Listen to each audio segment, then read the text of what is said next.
The Saga of Gudrun, an epic tale of betrayal, love, and sacrifice. Every day, men and women interact and keep the world running. Men and women each contribute equally and in unique ways, making it challenging to determine which gender is more significant. The interplay between men and women is prevalent throughout the Laxdæla saga. A substantial portion of the plot rests on them. Although women did not have a substantial role in society during the medieval ages, they played an important role in the Laxdæla saga. How was Gudrun seen and handled in medieval Iceland? What role did conventional ideas of women play? Was Gudrun's behavior typical or unusual? Before you continue watching the video, do remember to subscribe to our channel Historical Saga to never miss out on any amazing content in the future.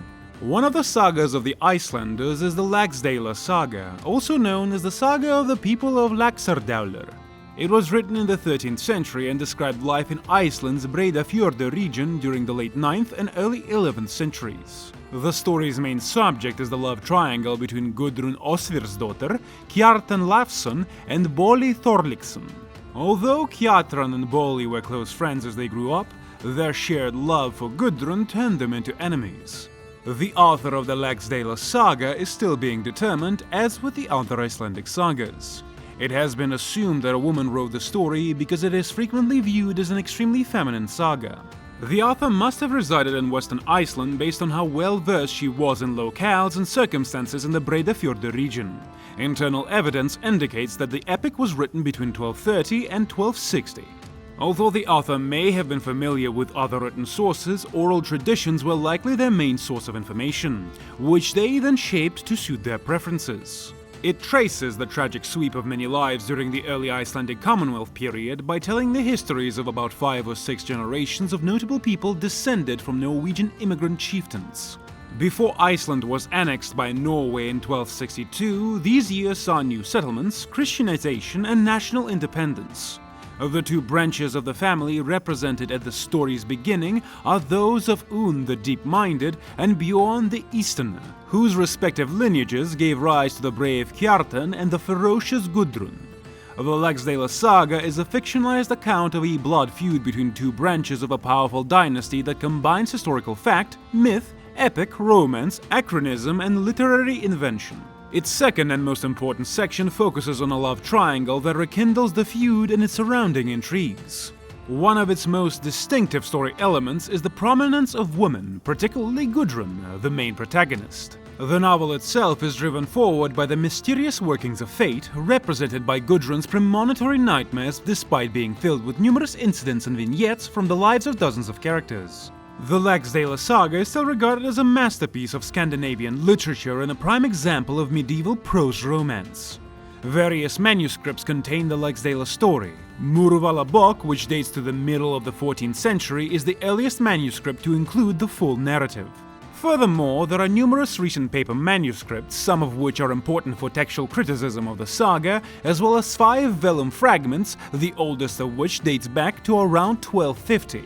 Múrvala bók and the earliest fragment are included in the Z group, separated into 2 groups by scholars. The Y group includes Múrvala bók. The Y group has 10 more chapters than the other 2 groups, which is the biggest difference. These chapters, known as Bola Atar Bolasonar, are considered a different piece of work since the original author didn't write them. The saga has 3 chapters. The opening section, or the first few chapters, establishes the background, locations, and conflicts for the rest of the story. The second section describes the beginnings of a feud between 2 families and a dangerous love triangle, and the third section describes the fallout and how the families moved on.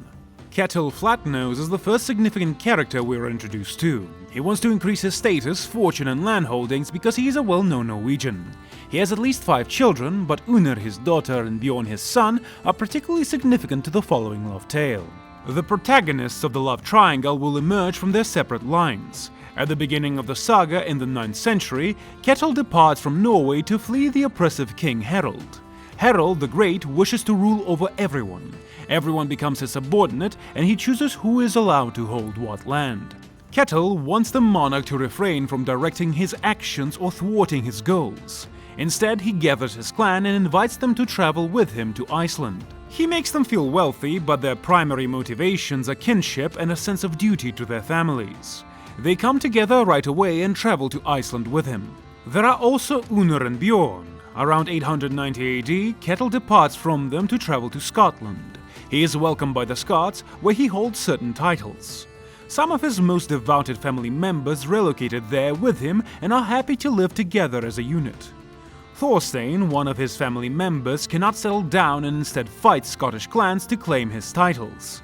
He is later killed after taking possession of half of Scotland for himself. Unr, who was residing in Caithness, secretly ordered a ship big enough to accommodate all of her clan members to travel back to Iceland after Ketil's death.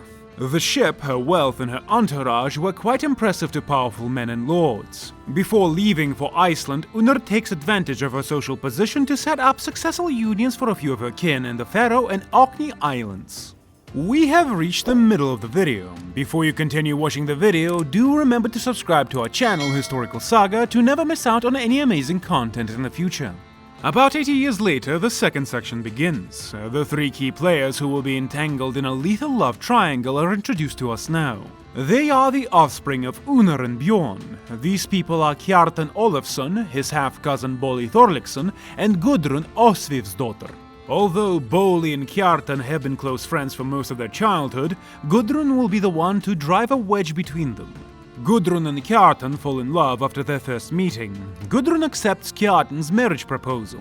They cannot wed for 3 years since Kjartan needs to go to Norway. He is on a quest to become successful and affluent to be a better husband for her. Because she loves him and can't wait to welcome him back, Gudrun is content to wait.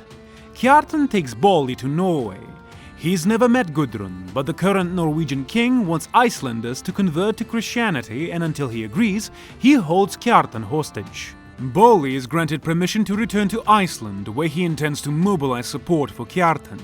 But when Bolli meets Gudrun, he falls in love, and now he is torn between the happiness of his friend and family and his own. Eventually, Bolli cannot control his emotions and fully falls in love with Gudrun, who feels the same way. They haven't thought about what they'll do if Kjartan is allowed to go free. When Kjartan was released and returned back home, he pretended to be pleased for the newlyweds when Iceland became Christian. But on the inside, he was furious and intended to exact revenge. Soon after, Kjartan weds another person, and a family war between him and Bolli begins. Gudrun supports him since she's envious that Kjartan has ever married anyone else, and Bolli kills him in a fit of wrath. Then, to exact revenge for the death of Kjartan, his family kills Bolli. After which, Bolli's sons kill the man who killed their father. The two families' ongoing blood feud has reached an irreparable point. The violence and mistrust appears to have no end in sight. One of Gudrun's most dependable priests can unite the families after many years of slaughter when Gudrun gives birth to a son, whom she calls Bolli in honor of her deceased husband. Their father's bloody clothing when he was killed and Gudrun's bloody scowl are displayed to Bolli and his older brother when he is 12.